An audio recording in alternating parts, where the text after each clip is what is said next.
Bonjour Michel Revers-Chambillaud. Bonjour Claude Tran. Vous êtes IGEN, inspecteur général de l'éducation nationale, et nous vous remercions d'avoir accepté de participer aux Boussoles du numérique, à Senon en Gironde, ce nouveau cycle de rencontres des acteurs de l'éducation organisé par l'ANAE.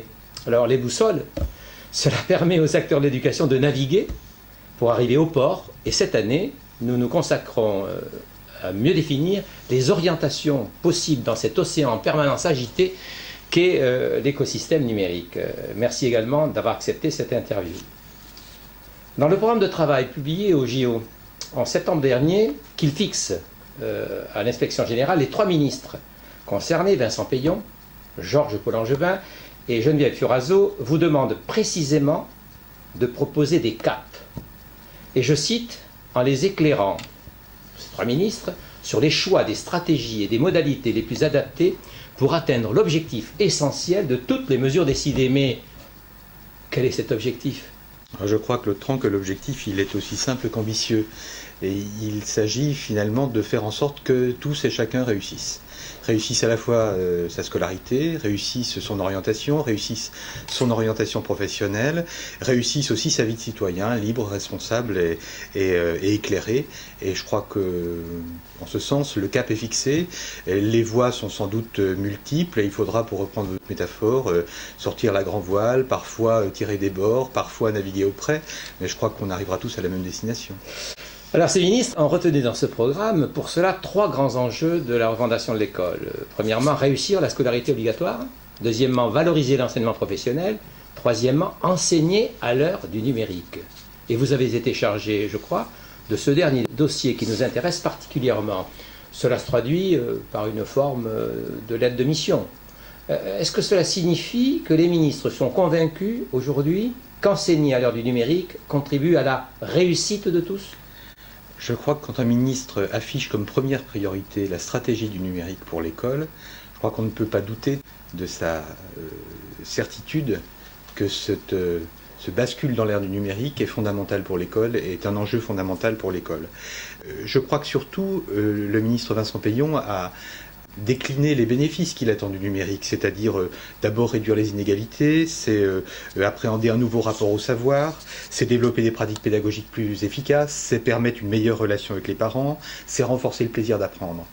Alors bien sûr, le numérique peut ne rien changer, mais tous les ingrédients sont là pour que le numérique apporte un renouveau à l'école, renouveau qu'elle attend pour justement atteindre cet objectif de réussite pour tous.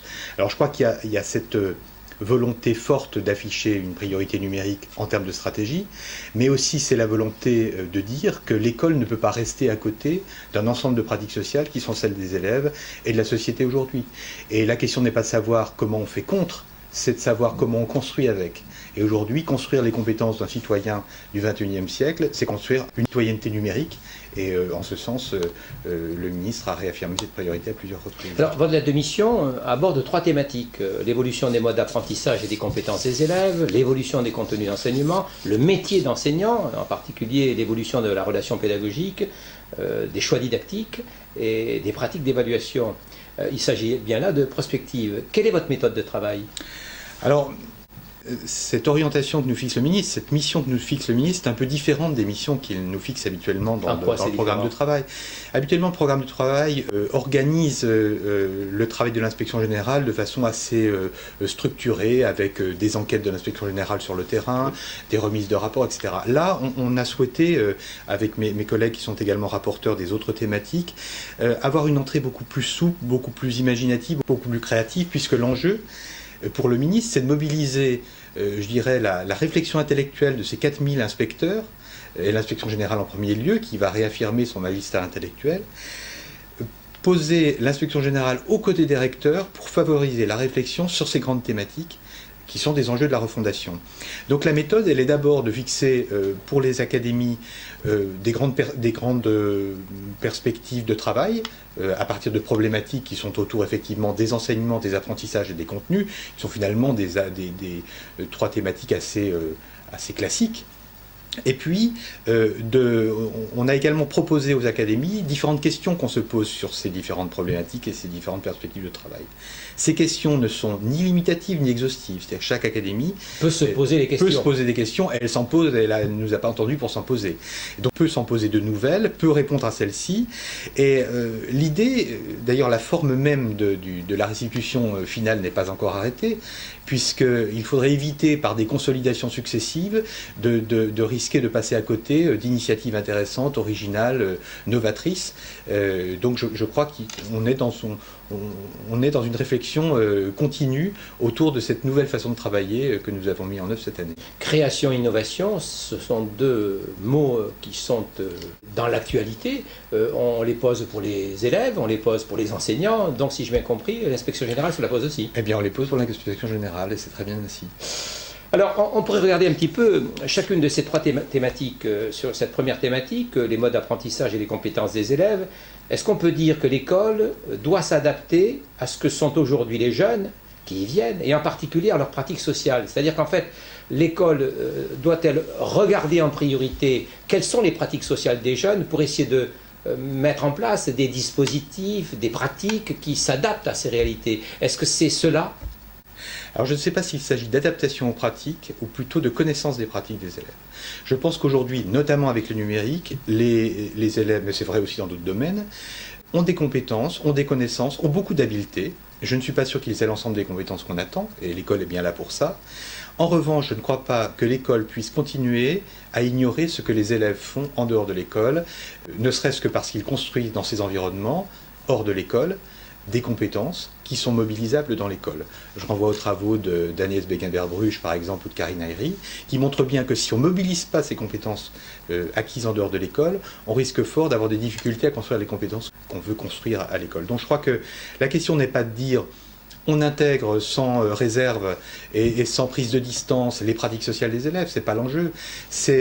L'enjeu, c'est de savoir comment, à partir des pratiques sociales des élèves, on peut construire des compétences scolaires qui sont réinvestissables dans le champ social et dans l'éducation des jeunes d'une manière générale.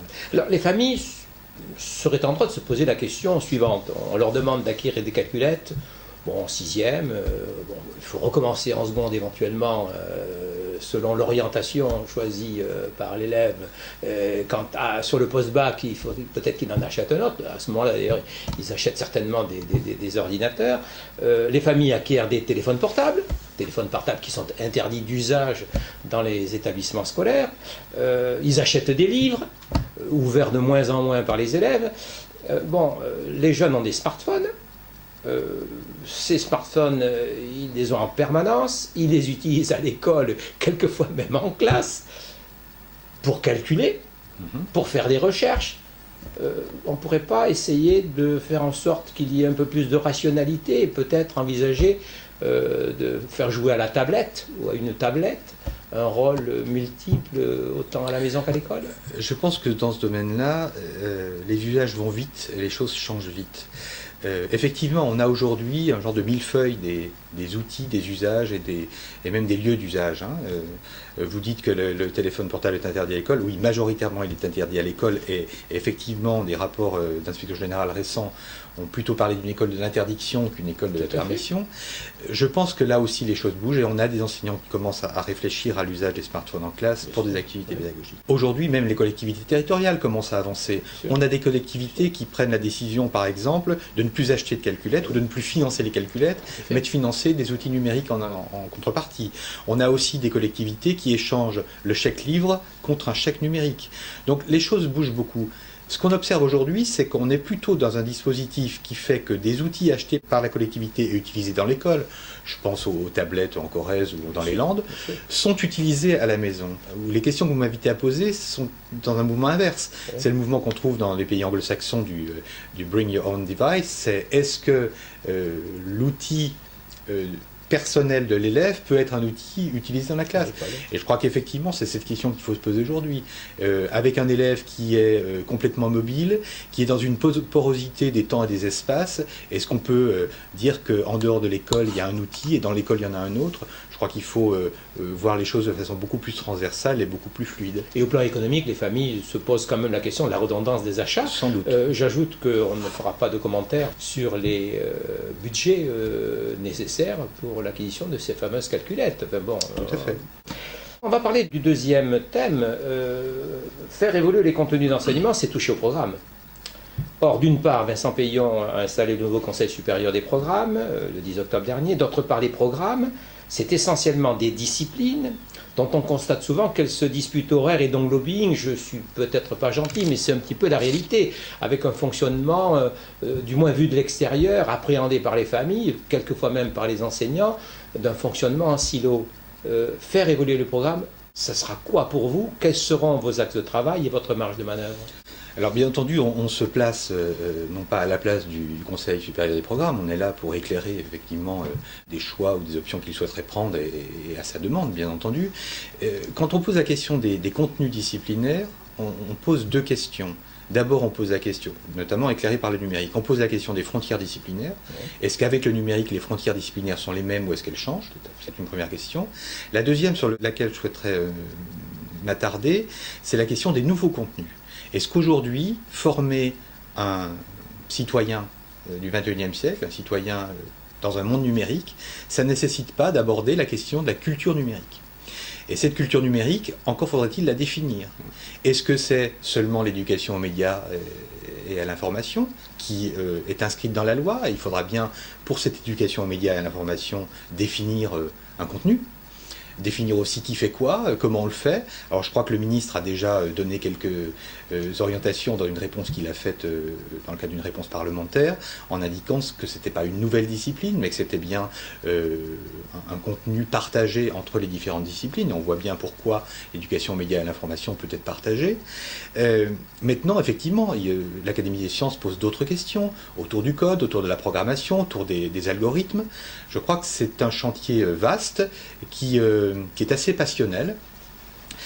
Aujourd'hui, quand on voit la nouvelle option initiation aux sciences du numérique, on a une approche, par exemple, de la programmation dans le cadre de projets qui est tout à fait intéressante. Donc, quand on pose la question de la programmation du code, on ne peut pas la détacher d'une culture générale du numérique, et puis on ne peut pas écarter une deuxième question qui dit, mais former à la programmation, former au code, est-ce que ça veut dire former au code et à la programmation pour tous ? À tous les niveaux. Donc c'est une question effectivement complexe, mais je crois que quand on est dans une logique d'apprentissage par compétences, telle que le socle l'a mis en place, la question des disciplines se pose aussi autrement. Aujourd'hui, quand on veut former des élèves et des adultes compétents, on est bien là dans une dynamique de permettre à des élèves de mobiliser des contenus, des savoirs, des savoir-faire, des attitudes et des valeurs au service d'une compétence. Et bien entendu que les disciplines ont leur place dans ce cadre-là.